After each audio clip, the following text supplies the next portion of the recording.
All right, welcome back to the channel. Today, let's see if we can change my old mountain bike that's a 1x9 SRAM shifting to Shimano 1x12. And let's see if we can do it on the cheap with all used parts. All right, let's do it.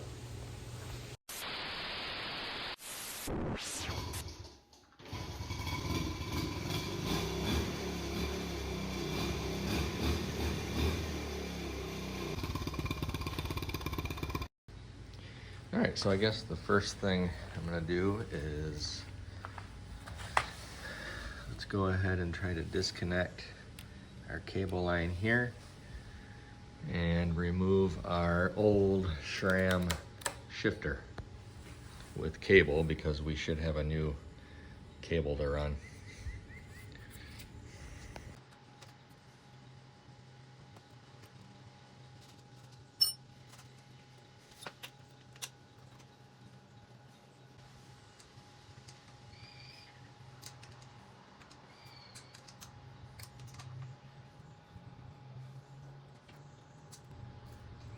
Pop this shade off. That's probably a good idea.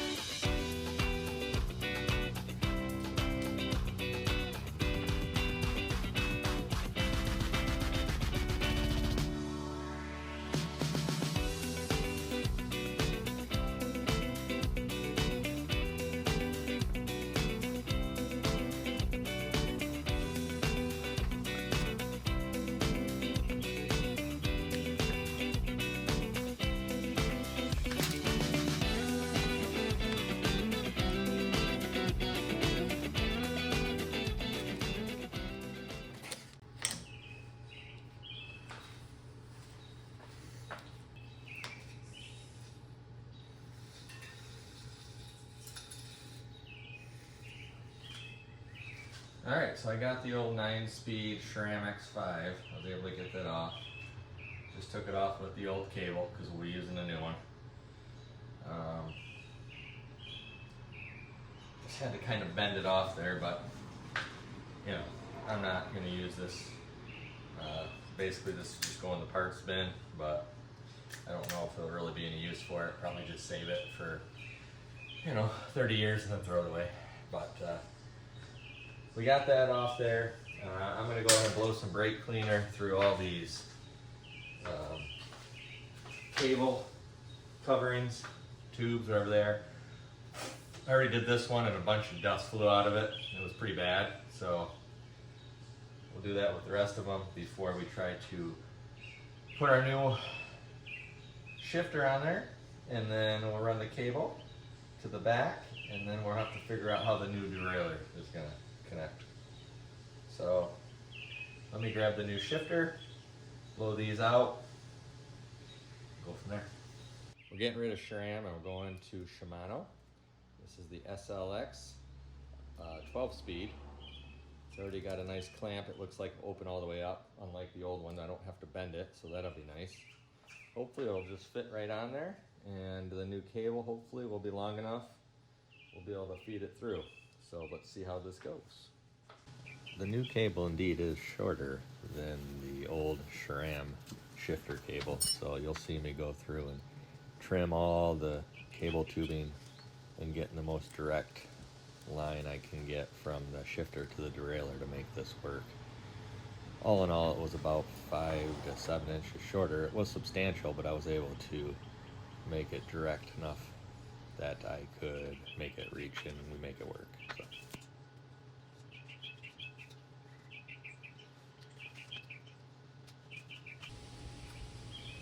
Okay, so our cable seems to be a little short. Let me measure it compared to the old one a minute. It is indeed about 6 inches. I wonder why that would be. So we're gonna have to figure out a way to gain some cable length here. I guess we're about, that's the difference. Right there.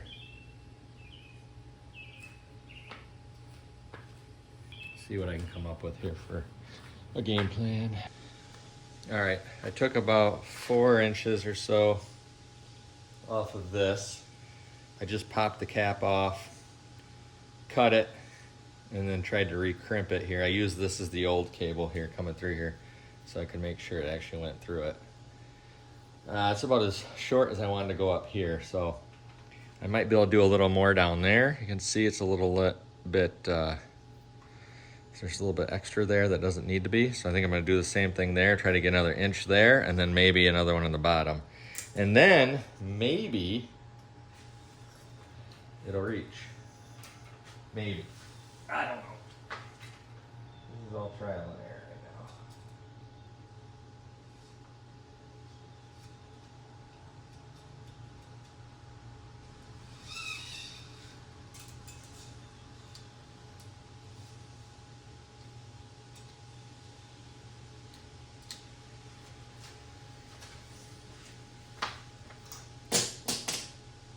Okay, I think that'll work for now. So we gained a little bit there. Now,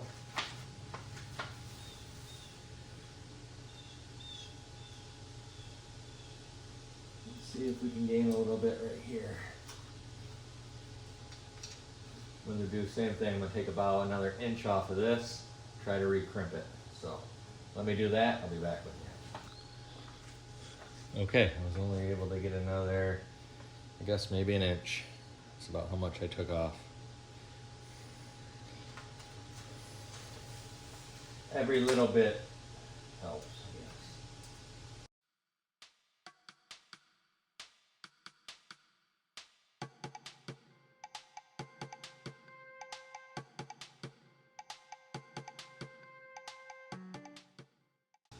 You can already see how much nicer that is, where before it was looping up and down. That's much cleaner. Same with the front. All right, now we're getting somewhere. We might have enough. I gotta cut and trim this one down here yet. But before I do that, let's get the new derailleur and see how that's gonna go on there. All right, sticking with the theme, Shimano SLX. Slightly used. Derailleur is what we're going to use. So let's see if this fits. How this is going to work.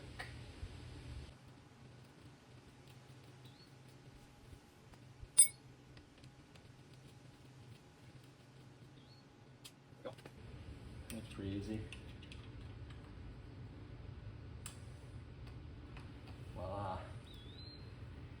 There it is. So our cable is going to run through here.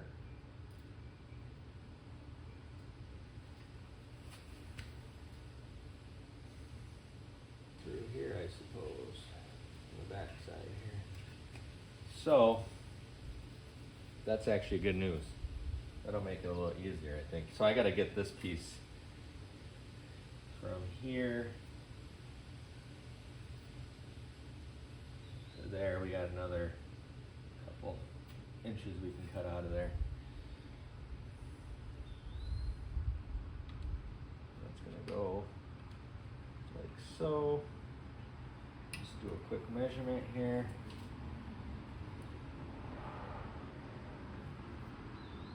Let me make my cuts and I'll be back with you.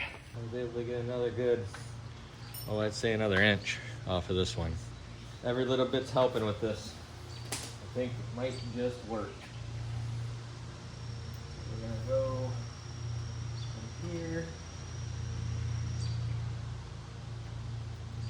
now. Much smoother, straighter line. Could even have gone a little more if I need to, but I'm hoping we don't. Yes, there it is. I think we're gonna make it.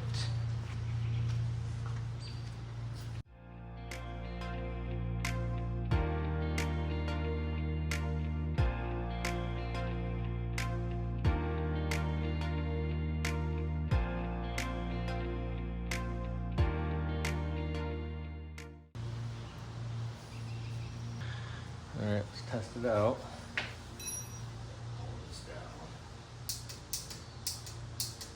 Oh yeah. That's it.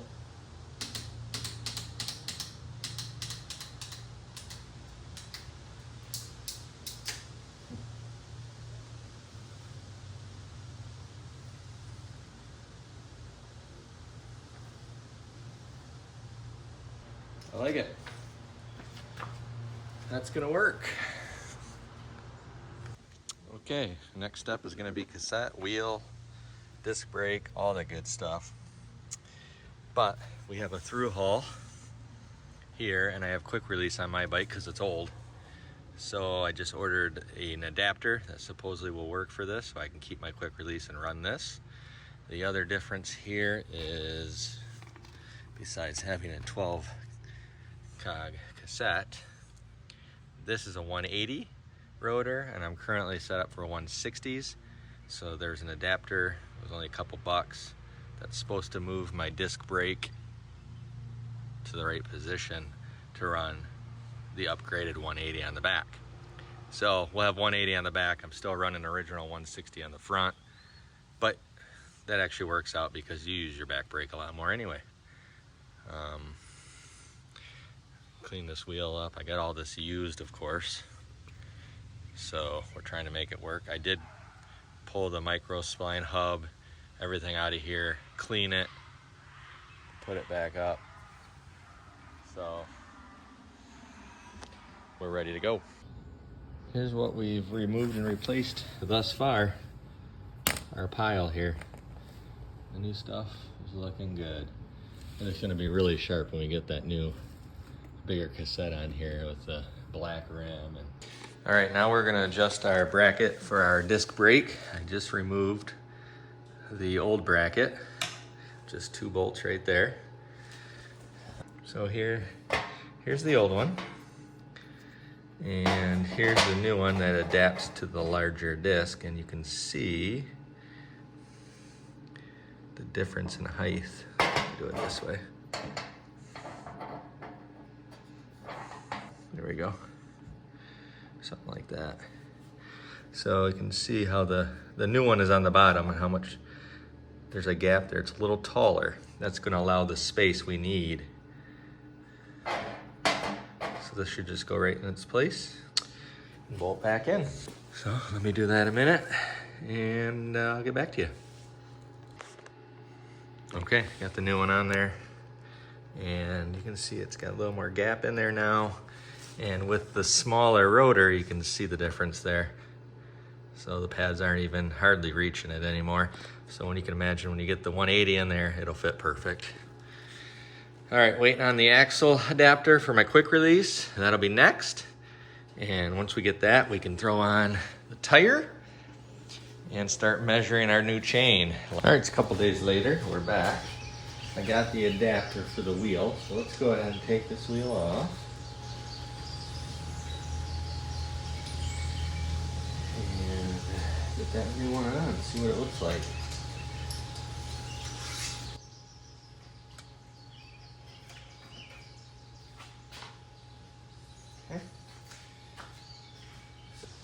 Okay, so here is the adapter. And it's a 142 millimeter by 12 millimeter, and you can see it's basically just a filler with a quick release size hole in the middle. So we should be able to slide that right in here. Let's see if it fits.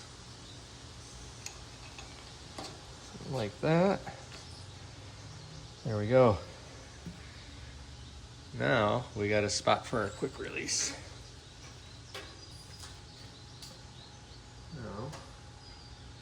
Next thing is, this fits.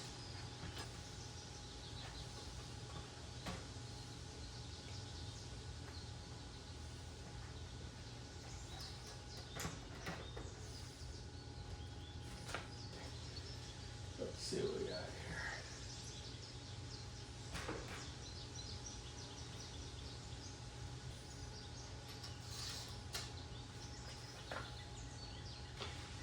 Well, I'm not sure that's going to work.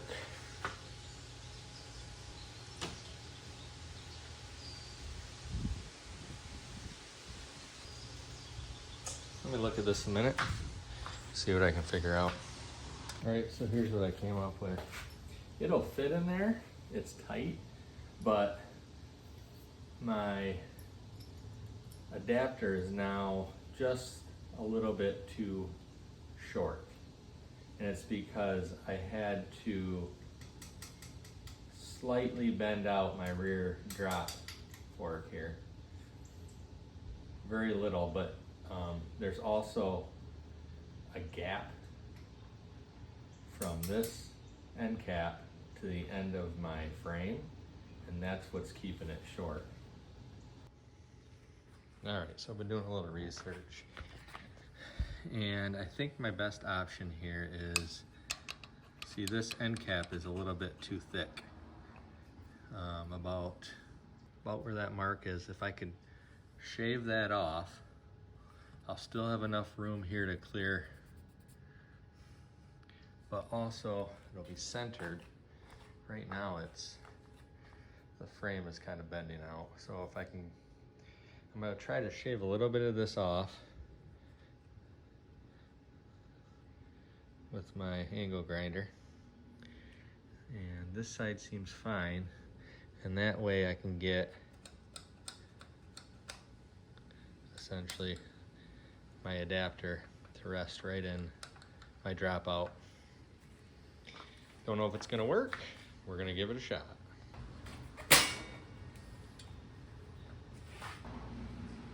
All right, so good news, I got it in there, and now it fits. It spins freely without rubbing.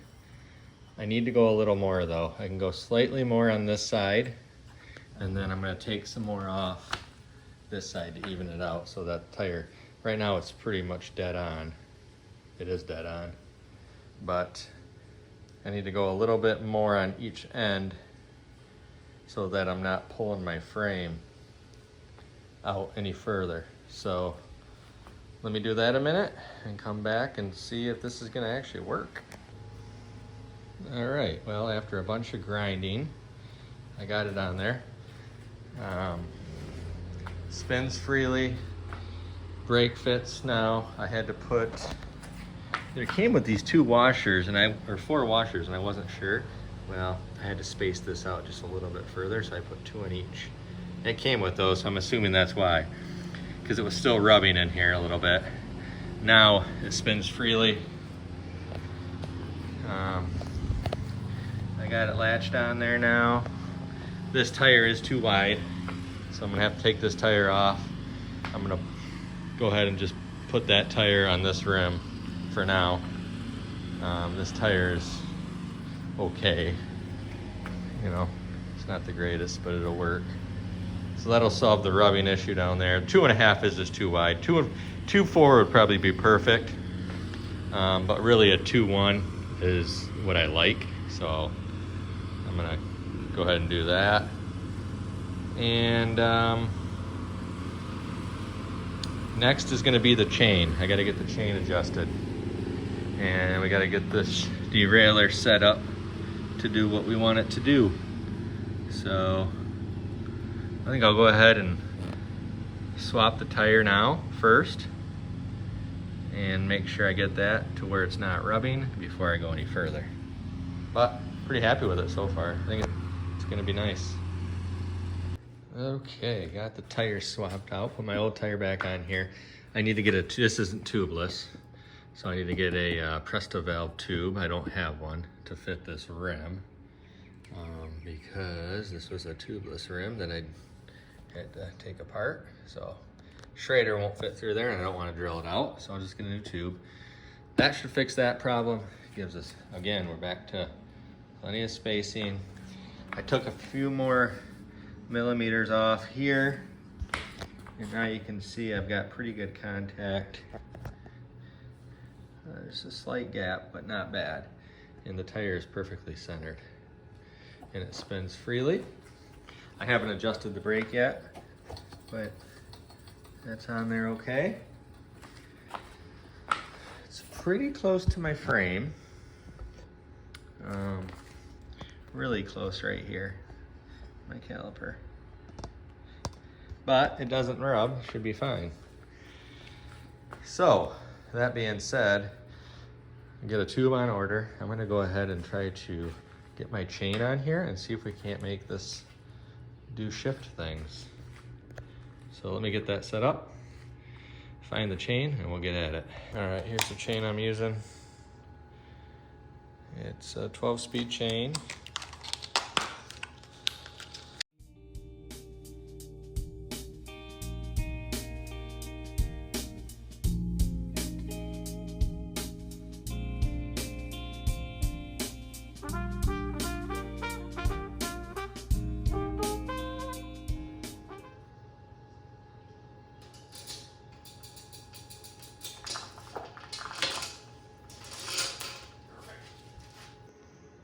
All right, progress has been made. Got the chain on there finally. Still don't have a tube, so I'm not able to ride and try shifting yet. However, just a little bit I did holding it here, it seemed to be doing fine. I need to readjust my rear brake, because right now it's barely touching. I do know those pads are getting pretty worn, so I might end up having to scoop a couple of those, but everything fits. Everything seems fairly in line with each other. The chain stays on, nothing's rubbing, and I still need to adjust the rear derailleur and set all the tension and stuff on that. So I think what I'm gonna do next is wait for my tube to come in, get this tire aired up so it's at least up to it where it's supposed to be.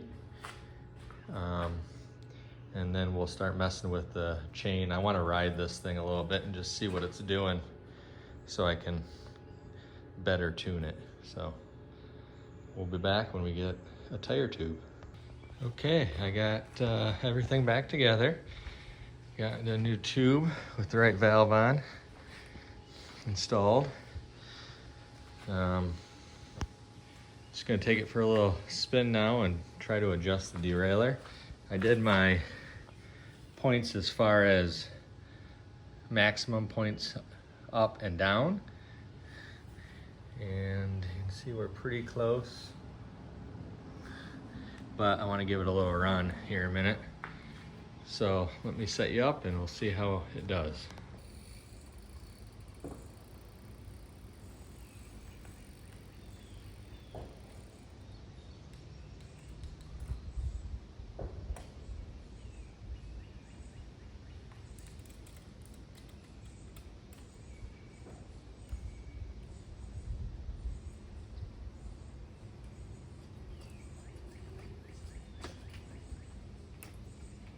All right, well that was a good first initial test. Seems to shift through everything. Probably could use some fine tuning. I'll kind of figure that out as I ride it. I need to put a little more air in the rear tire. And I have absolutely zero rear brakes right now. My pads are moving, but they're not doing anything. So I think what I'm gonna do is pull my pads out of the front, which seem to work fine. Put them in the back for now, just to give myself rear brakes. Don't necessarily need the front brake until I can get some new pads. So I'm gonna do that in a minute and see if that fixes our problem.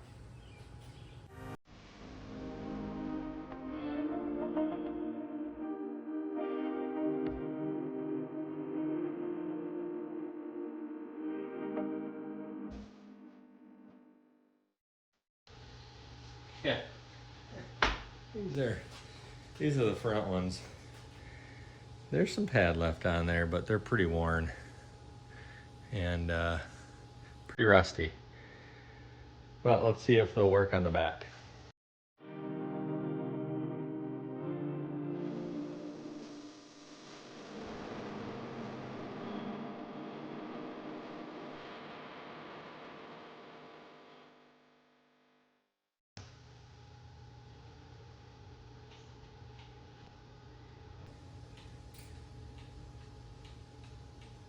That doesn't seem to be helping. So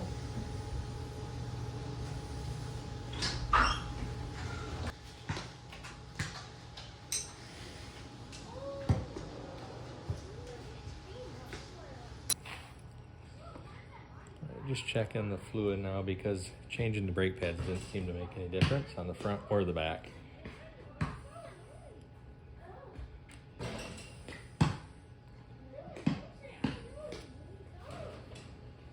And that seems to be empty.